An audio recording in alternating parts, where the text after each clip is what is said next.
কিছুক্ষণ আগেই ঝড়ের তাণ্ডব শেষ হয়েছে। চারপাশে ঝিঝি পোকা ঝিঝি শব্দের রব তুলেছে। পরিবেশের শান্ত স্নিগ্ধ, শুনশান, চারপাশে কারো কোনো আওয়াজ নেই। ঘুমিয়ে গেছে হয়তো পাখপাখালিও। শুধু ঘুম নেই মোহিতের চোখে। জীবনের হিসেব কিছুতেই যেন মিলছে না। কি থেকে কি হয়ে গেল নিমিষেই। চোখ বন্ধ করলেই মুকিতের বড় বড় চোখের দুষ্টু দুষ্টু চাহনি, ভুবন ভোলানো হাসি, ছোট ছোট হাত পা ভাইয়া ভাইয়া করে ডেকে অস্থির করে ফেলা, সব এসে হানা দেয় আখি পল্লবে।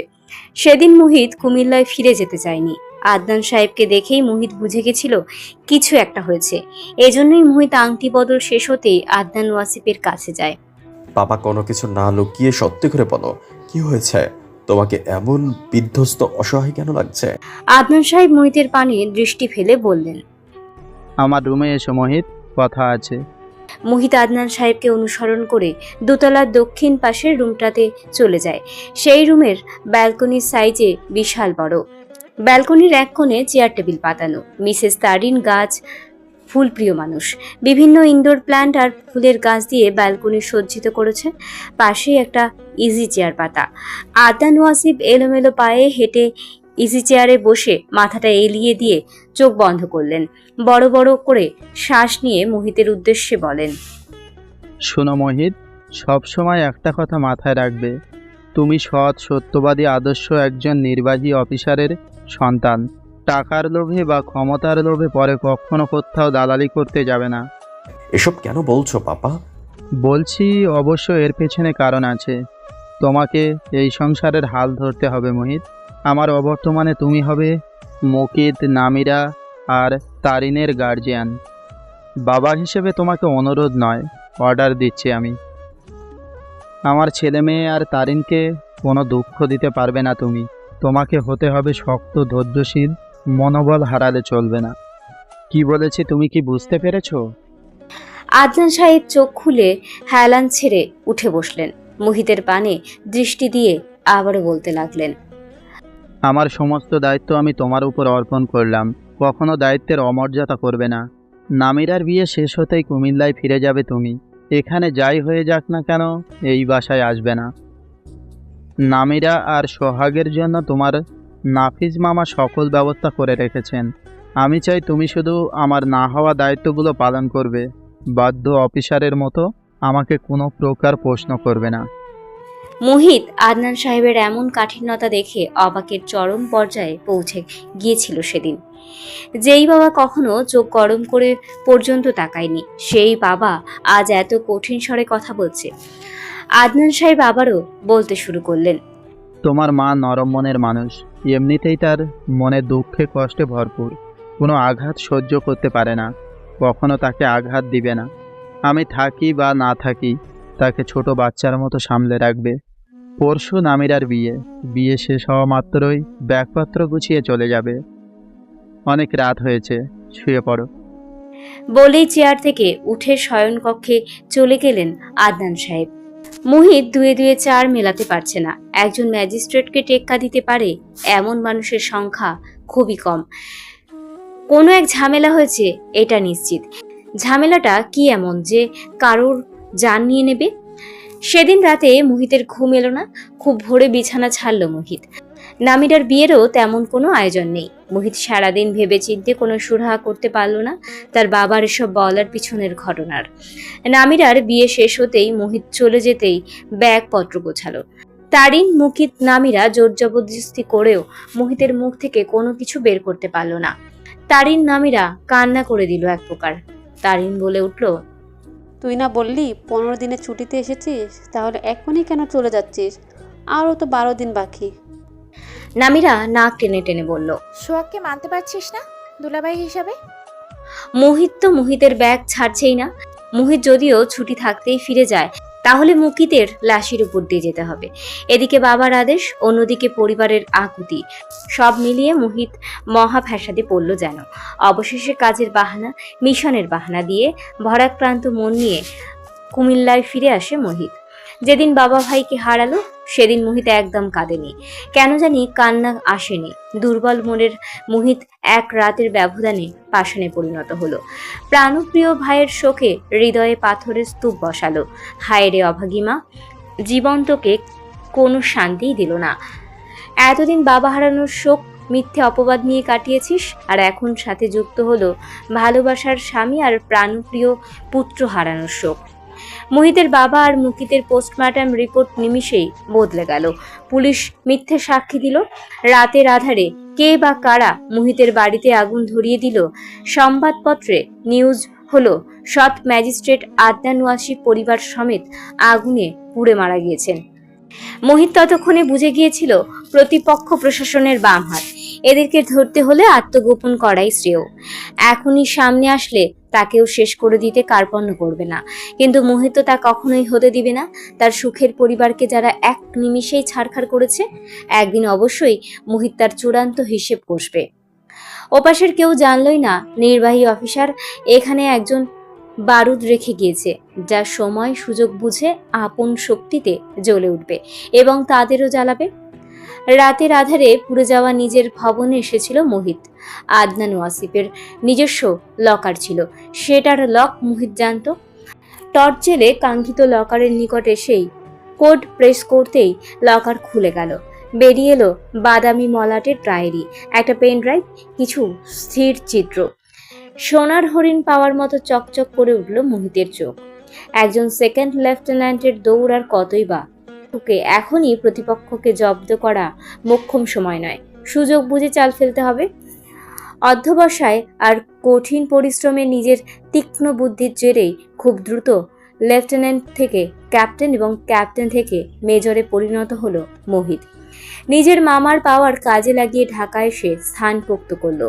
বড় বড় অফিসারদের হাত করতে যা যা দরকার তাই করে তাদেরকে খুশি করে ব্রিগেডিয়ার জেনারেলের চোখের মধ্যমণি পর্যন্ত হয়ে গেল মোহিত। মামার পরিচয় জানলে মানুষ তাকে আর তার মামাকে অন্য চোখে দেখবে। তখন মোহিতের কঠিন পরিশ্রম তাদের চোখে পড়বে না। মোহিতের কষ্টে অর্জিত ফল চলে যাবে মামার ক্রেডিটে। শুধু তাই নয়, মামাও বিপদে পড়বে।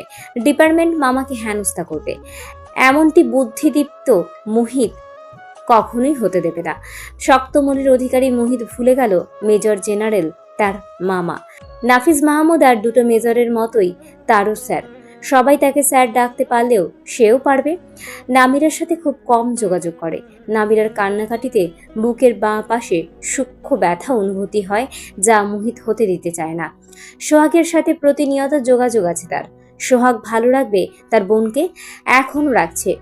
সেই নিশ্চয়তাতে শান্তিতে শ্বাস নেয় মোহিত। মাকে আগলে রেখেছে মোহিত, ছোট নবজাতকের ন্যায়। যেই মা ওঠে না, খায় না, কথা বলে না, যার শুধু শ্বাসটাই চলে। সকল ভাবনা ভাবতে ভাবতেই দুফোঁটা জল গড়িয়ে পড়ল মোহিতের চোখের কার্নিশ বেয়ে। বাবাকে দেওয়া কথা মোহিত রাখতে পারছে না। দিনে দিনে মনোবল হারিয়ে যাচ্ছে। মনটাকে শক্ত করা দরকার। রাত 3:27 490 বারের মতোই আজকেও বাবার লেখা বাদামি মলাটের ডায়েরিটা মোহিত খুলে বসেছে। মনোবল শক্ত করতে ম্যাজিকের মতো কাজ করে তার বাবার লেখাগুলো। যতবারই মোহিত মনোবল হারাতে বসেছে, ততবারই তার বাবার এই ডায়েরি তাকে সাহস জুগিয়েছে।